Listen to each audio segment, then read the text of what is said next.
Dans les mondes aujourd'hui, il y a beaucoup de transactions financières et secteur l'assurance, il concentre beaucoup de ces transactions financières-là. Et qui dit transactions financières dit aussi un nombre de comptabilité par rapport à ces transactions financières-là.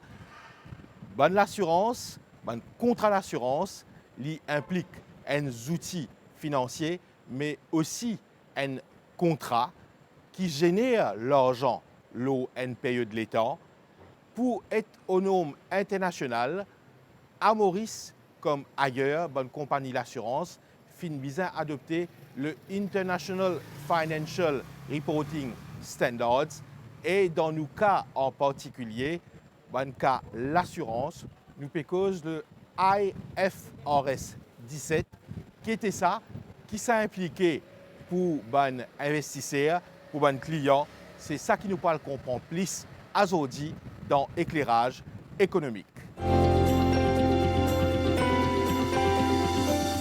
Vishwajit Singh Tauble, ou officer in charge de Financial Reporting Council, si je comprends bien, c'est une instance publique, même pas étatique. Qui est exactement le rôle de cette instance-là?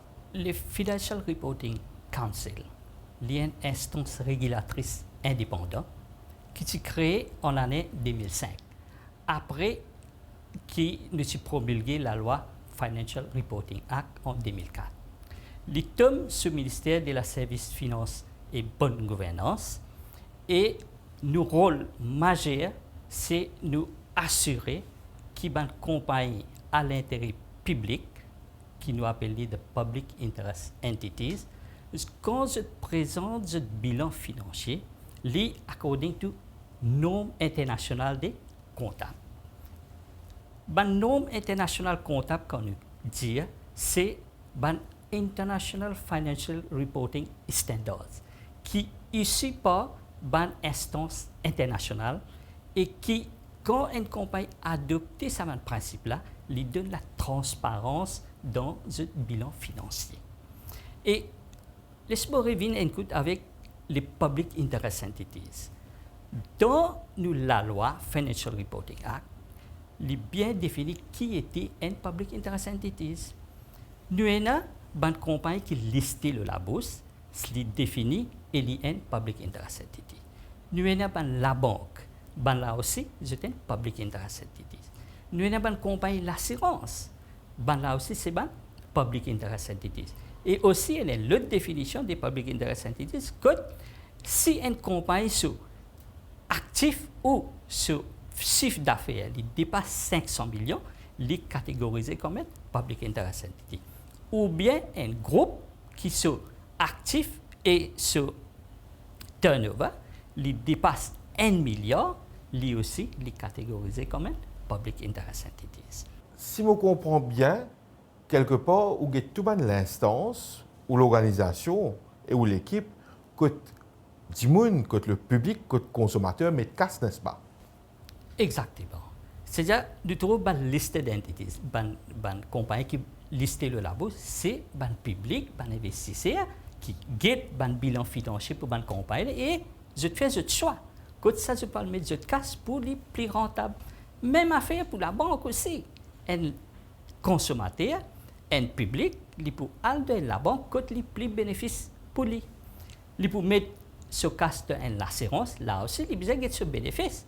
Ce n'est pas telle compagnie qui peut donner les plus de bénéfices qui, quand il peut mettre ce casse aujourd'hui, après un certain nombre d'années, ce n'est pas 10 ans, 15 ans, 20 ans, 25 ans, combien il est assuré pour lui gagner un retour sur l'investissement qu'il devait faire là. Et ça, pour lui donner une confiance pour les publics, pour les investisseurs, les besoins dépendent du bilan financier d'une compagnie.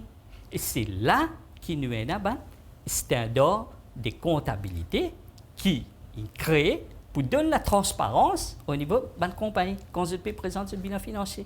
C'est là que tu as un IFRS, International Financial Reporting Standards.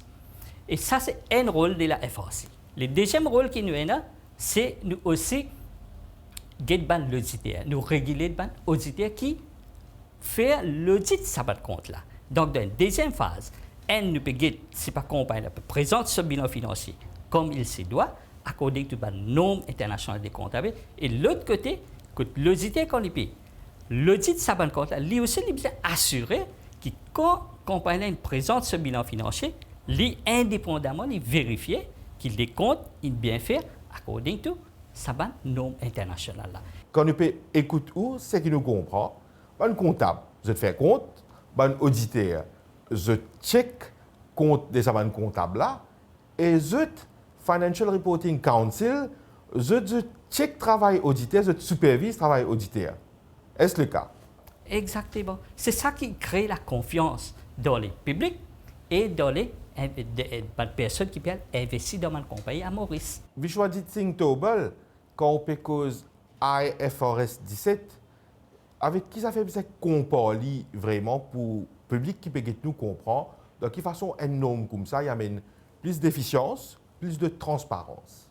Dans l'assurance, nous prenons l'assurance. Aujourd'hui, on peut mettre casse.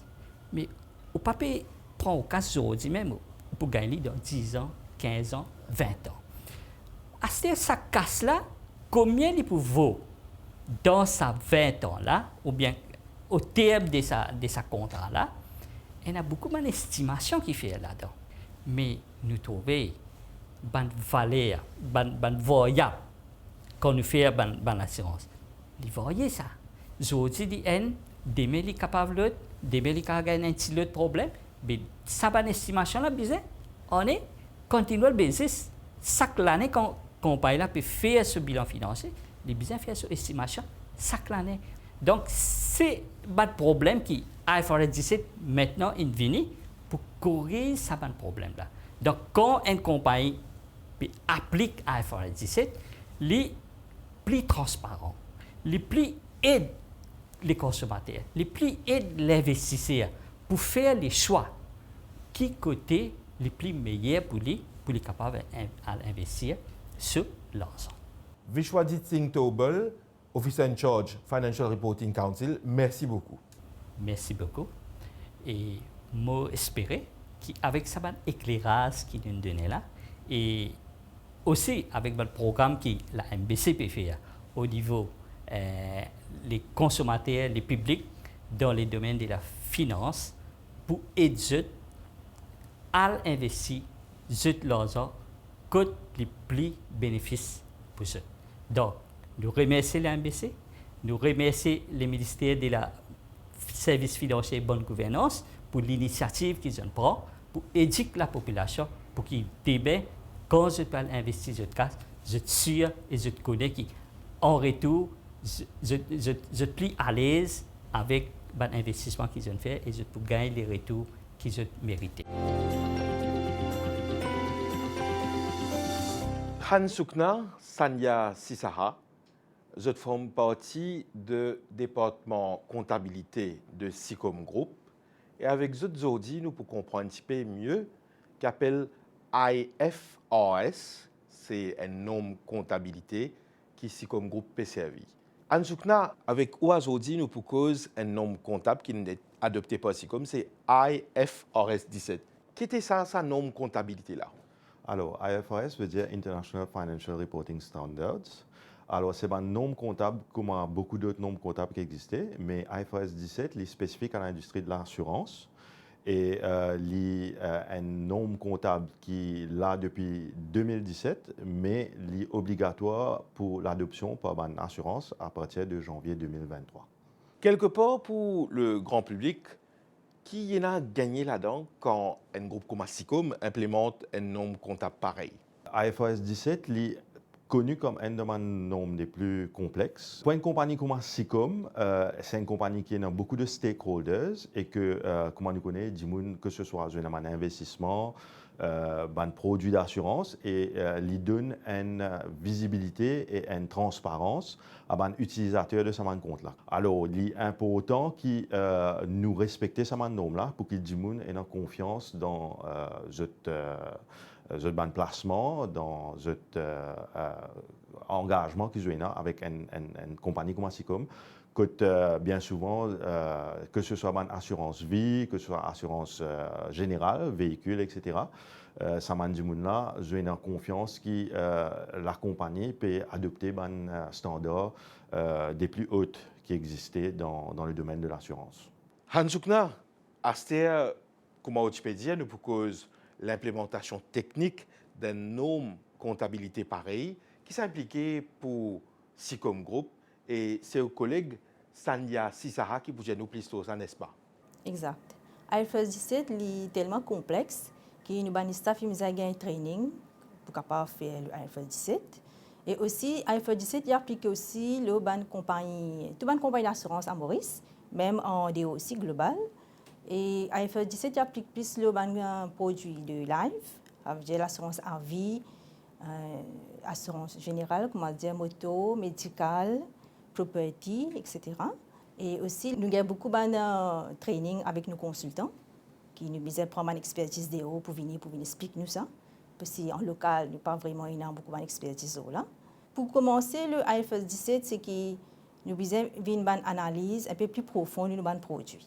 C'est-à-dire nous avons analysé tous nos produits en détail, nous avons classifié nos produits. Et cette classification-là, il fait en rapport avec le risque de la produit. Comme on peut dire, produit, c'est tout un produit de life insurance et l'assurance générale aussi, comme moteur et médical aussi. Et quand nous finissons cette classification-là, nous devons venir appliquer un modeling qui nous dit actual modeling qui nous dit en anglais, qui vient que là nous besoin un consultant actuel qui nous vient même à la SICOM nous avons un groupe actuel qui travaille ensemble avec nous pour faire le IFRS 17. Et le IFRS 17 quand il vient il demande un peu beaucoup de rigueur dans notre travail. Nous avons fait beaucoup de planning pour capable implémenter le IFRS 17. Sanya Sisara, merci beaucoup pour ce détail technique que vous partagez avec nous là. Merci Arish et mon collègue Hans Sukna maintenant pour donner un peu plus de détails sur le produit. Justement, pour un gens qui investit dans un produit d'assurance avec la SICOM, aujourd'hui, ce qu'il a bénéficié, c'est que sa norme comptable permet d'interpréter mieux la performance de ce investissement.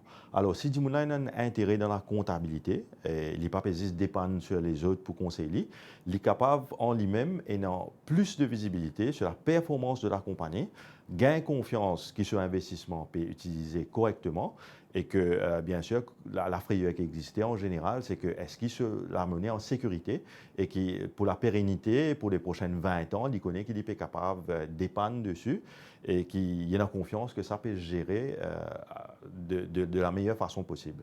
Alors, absolument, l'intérêt du public est aussi reflété directement dans les comptes de la SICOM.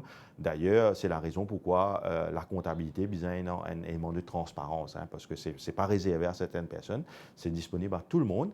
Et aujourd'hui, ça va un nombre comptable-là, il peut permettre n'importe qui a l'intérêt dedans, vient prendre les comptes de la SICOM et trouver que la compagnie peut porter lui-même bien et que ce investissement, il peut gagner confiance, qu'il est capable s'être assuré et qu'il peut bénéficier de ça à l'avenir. Sanya Sisara, merci beaucoup pour ce élément que vous partagez avec nous là. Merci Arish. Hans Sukna, merci pour ce élément que vous mettez en lumière là pour le public. Merci Arish et merci à la MBC pour donner l'opportunité à cause de la SICOM.